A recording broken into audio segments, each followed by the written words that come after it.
From the KTXD studios, this is the Texas Daily. With your host, Jeff Brady.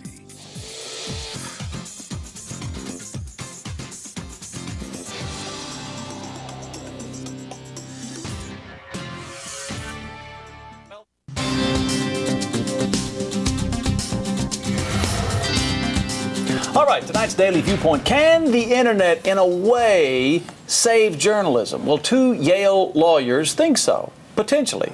They've proposed an internet, what they call an internet news voucher. So here's how it would work. Okay, follow him here. Okay, so follow the bouncing ball. Each news article on the web will end by asking readers whether or not it contributed to their political understanding or understanding of any topic. If so, they can click the yes box and thereby send a message to a national endowment for journalism, which would aggregate all these clicks and then dole out the money from the government to the news organizations that puts together the most informative stories. So the money would be distributed that way to the organizations on the basis of a strict mathematical formula or algorithm based on the number of clicks. The more the clicks, the bigger the check. Does that make sense? Makes sense. Okay. But I could poke so many holes in this thing. Well, everyone's trying to figure this out because we know that these guys are going away. Right. I mean, there's just, I don't know anyone who says, oh, no, there's a good future for newspapers, except in smaller communities. And I think the big metro papers are in dire situation, but a lot of smaller papers are not. Well, the first thing that came to mind was, and I think it's great to brainstorm and to have these discussions, but who reads all the way through to the end of an article? Nobody. Do y'all? I don't. Nobody. Rarely. I mean, do you? You read the might. headlines, Not unless maybe I'm the first paragraph or two. But Right. if it's something I'm intensely interested in, then yes. But that's a for the small most part, right. fraction And of the audience. what's to motivate people to follow through and to like or not like or you know. Yeah. What motivates the consumer of the products to contribute to that format? That's the first thing I thought about when I heard about this. Why? Well, Why am I going to push the button and say yes or no? I don't understand that at all. I think people would. People would do that. Yeah, I think a lot of people do contribute to polls and answer questions for no real gain on their part, just because they want to be heard. And if someone feels strongly about a news organization, like it has served them, it has informed them, or maybe entertained them in a way. Do you go to things and say like, dislike? Do you push buttons? Periodically. Do you? If I have time. Not always. So what's wrong with the model of selling advertising on your website? You sell advertising in the paper. Is it not at the same scale as the advertising space you can get? Well, in there are a lot of newspaper? problems. One problem is you can't make nearly as much money, or at least news organizations have not been able to, doing that as they could historically selling big, quarter panel ads in the newspaper. Right. So the pie is smaller. Your ad is about that big on the Are they website. effective anymore? Do people pay attention to advertising, traditional advertising? Most say no. Less now than ever before, and the attention is going away further and further, particularly in television. That's another thing, but you can TiVo right through commercials. But don't. We don't recommend that. No. So there are Not a lot of people who are trying to rethink this model. What makes the most sense? Well, I also wonder, who says letting the government control Yeah, this see, pot of money is a another good thing. idea? Yeah. Then you have How's the government involved in that? then you have the BBC, which is government funded. Well, that's all government. Right. Right. Right. I thought of that when we were discussing this ahead of time too. It's intriguing. I don't know. I'm all for something that we can raise money for charity or philanthropic endeavors or something. But I just it was well. The purist, right? The capitalistic purist will say, "Hey, if it's a bad business model, let it go. It's it's failed. The time for newspapers is over, so let it go." But the problem with that is when these organizations and news organizations that support the investigative function in particular, when those go away, for our kids' generation, who's going to hold the powerful accountable? Who's the watchdog? Right. There is nobody. Bloggers won't do it. Facebook won't do it to the same degree. Well, I think bloggers will try to do it, but do they have the reach? Do they? And I think this article that we're basing this discussion on, one of the points they brought up was, bloggers, they don't have the reach and they don't have the the training, I think, was part of their argument. Anybody can blog. Well, I was going to say, that's just an opinion, your opinion versus my opinion. What authority do you have to tell me what to do and vice versa? Right, I mean, did you get a 4-year degree in journalism? Or I mean, not, I'm just hypothetically, I'm saying. Well, there's no structure. There's no editorial control and fact-checking and that you would have in a typical news organization. Right, and blogs tend to go in slanted to something. Well, a lot of them. But yeah. So if not the government pot, that's going to help dole out the money, then what? What is there? See, in so many blogs, there's no accountability either. Right. Everybody's anonymous. Let me ask you this: Do you pay to subscribe for content online? I do, because I'm a hybrid subscriber, for instance, to the Dallas Morning News. So am I. So I pay for a subscription, but I only get the paper on Sunday. And the rest of it is online. And there are some websites that I'm interested enough in that I'll sign up and I'll pay whatever month. But yeah, that's certainly not anywhere near the scale of subscription rates that newspapers used to used to bring in. It's a different model. Have we solved anything here? I think it's... it is interesting. It's tough. It's a tough one. There was nothing like the days of when you could hold it in your hands. Right. Get it all over your hands. Yeah, well, that's with true, a big old cup of coffee. Read it. That's why I still get it on Sunday. Yeah, we do too. Well, still ahead on the Texas Daily, the thinking behind dog TV. Do you subscribe? Do you watch? Have you checked it out? Plus, a new popular grocery store opens up in Dallas. We'll have the winners and looters. The winners and losers. Looters already? Of the Trader Joe's Looters story. at Trader That's coming Joe's. up in just a couple of minutes. That's Give me a break. terrible. Friday, Film at guys. 11. Welcome back, everyone. We are lucky enough now to be joined by CMA award-winning recording artist Tracy Lawrence, who's just happened to be stopping by the North Texas area, and he stopped in our studio to join us. Tracy, it's very good to see you. Thank you so much for coming in. We appreciate you being here. It's a pleasure. And you've got, let me guess, you've got a lot going on here, but first and foremost, you've got some new music coming out. So tell me what we can expect from your new recording. Brand new album. It's been a little over 5 years since my last full production album. So it's a little, the music itself is a little bit more progressive. My concept for the record was to do it in 2 parts. So the actual title of the album has a little bit more meaning than just being the title. Headlights, taillights, and radios. Part of the album was done in reference to the taillights. It's a little bit reflective of the older music from the 90s era. And the other half of the record is very progressive and much more contemporary, more in line with the sounds that are being played on country contemporary radio right now. So it was a really fun record to make. It took about two and a half years to make this project. So it was a labor of love. Well, talk about that, because the recording, not just the recording industry, but country music has changed. You've seen it change and evolve over the years, right? What you're hearing today is different than what you'd hear on say a country station 20 years ago. Oh, absolutely. You know, country's always been very evolutionary. It continues to change and evolve, and I've always considered country more of a melting pot of many different styles and formats. You know, there's Christian music influence, Western swing, gospel, R&B, gospel, absolutely rock and roll, and pop music is very influential with country, and I think it's just constantly growing and changing.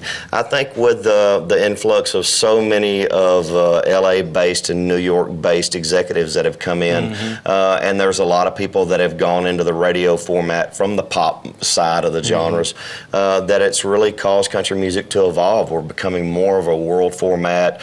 More and more of my country peers are doing arena and stadium tours now than ever in the past. So it's growing and changing. And you know, in all of that, there's a lot of progressive country, but there's still that constant thread of traditional that never seems to go away. You've got a lot of really good artists like Chris Young that are still doing traditional music. So that I don't think that traditional thread ever completely leaves our format. Yeah, still there. You think it's easier now than ever before to be a crossover artist, where your recording might shoot to the top of one chart and cross over? I don't know if it's easy. I think there are more labels accomplishing that with acts like Taylor Swift. I I think it just depends on the artist. Obviously, some of the more traditional bass acts like Luke Bryan, I don't think they'll ever make that crossover. But, you know, I think we live in a day and age where most fans, including myself and just everybody, we listen to all kinds of music. Right. So just because you're being played on the country format, if you take any person walking down the street and look at their playlist on their iPhone or their iPod, I think you would be amazed to see the diversity in the music that people listen to. So I think more the industry is stuck on categorizing and naming things than the actual public is. So we listen to everything. Yeah. So I think that has helped our music broaden and become more of a world force. I mean, we're all touring more and more overseas. Australia, just did a phone recently with a radio station in Ireland, and they're trying to get me over there. That country music is really exploding in Ireland, which I think is great. I definitely want to go. Good. Absolutely. Now, and let me ask you also, there's one track on here that has really particular significance. And I want you to tell us about how that came about, why you decided to do it. You're referring to the song Butterfly? Yes. I had been involved in some charity work. I do a lot of charity work throughout the year, but the tornadoes that hit Joplin, Missouri several years ago that were so very devastating, and I had been privileged enough to go down and do some charity relief concerts and donate my time. And I guess about 2 years after the fact, I was watching a news program one night, and they were doing a documentary piece talking about, you know, a lot of the children that had been buried in the rubble and things had seen these beings that several of them referred to as butterfly people, and they were very real to them. They said that these beings came down and comforted them and kept them calm while the rescuers were digging them out. And it wasn't just one person, it was numerous accounts of this.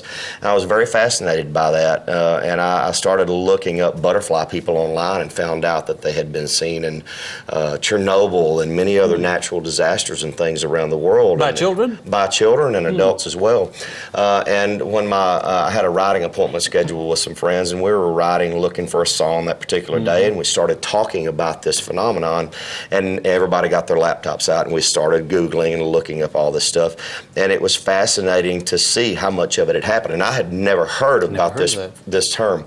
So what we decided we would do is, obviously, they are referring to butterfly people as angels. So if angels were coming down to protect people whose time it was not time for them to go, then obviously there are situations where it is time for someone to go to the other side, and angels will come down and take them and escort them to the other side. So that was the premise of the song that we wrote called Butterfly, and it's just everyone that's heard has been very moved by it. I know early advances that I gave to friends and relatives and things, they were just blown away by it. Actually, it's been played at several funeral services and things for loved ones, so it's one of those special things. And we're going to hear it here in just a couple of minutes. Absolutely. But let me ask you quickly, too, about you're also a Hollywood guy now, too, right? I wouldn't go that far. Well, you're getting in the movies. Tell me about this new film that's coming out, I was L.A. Dirt. blessed enough to get a part in a movie called L.A. Dirt, and L.A. Dirt is not Los Angeles. It's lower Alabama. I heard that, yeah. So the premise of the movie is about a young dirt track race car driver in Alabama that is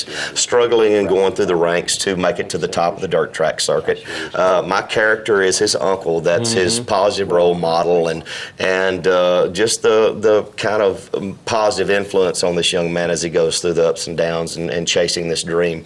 My character actually passes away middle way through the film, so it's creating that drama that goes along with the movie. But it was very fun to be a part of. The lead character, Michael Rourke, has been in things like Dolphin Tale and an episode of Revolution, so his star's really on the rise, and it was great getting to know him.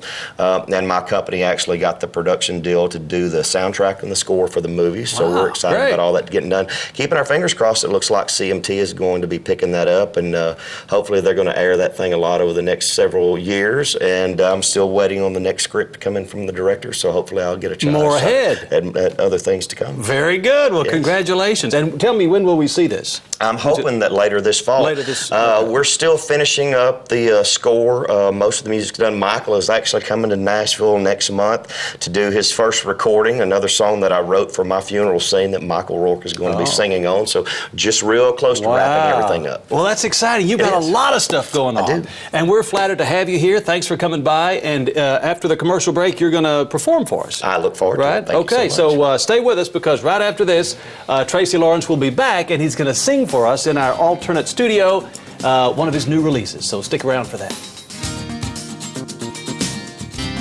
Okay, daily quiz time. We're still looking at ways to reuse certain products in our daily quiz. So, rapid fire questions. Are you ready? Okay. Plastic soda bottles can be used to A, reduce your toilet's water usage, B, decorate your deck, C, substitute as makeshift dumbbells, D, everything. Everything. Yeah. I think it's D.